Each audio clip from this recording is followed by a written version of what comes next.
একলা হয়ে দাঁড়িয়ে আছি তোমার জন্য গলির কোণে। ভাবি আমার মুখ দেখাবো, মুখ ঢেকে যায় বিজ্ঞাপনে।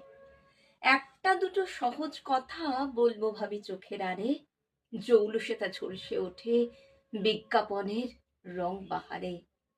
কে কাকে ঠিক কেমন দেখে বুঝতে পারা শক্ত খুবই। হারে আমার বাড়িয়ে বলা, হারে আমার জন্মভূমি, বিকিয়ে গেছে চোখের চাওয়া। তোমার সঙ্গে ওতপ্রোত নিয়ন আলোয় পণ্য হলো যা কিছু আজ ব্যক্তিগত। মুখের কথা একলা হয়ে রইল পড়ে গলির কোণে। ক্লান্ত আমার মুখোশ শুধু ঝুলতে থাকে বিজ্ঞাপনে। ক্লান্ত আমার মুখোশ শুধু ঝুলতে থাকে বিজ্ঞাপনে।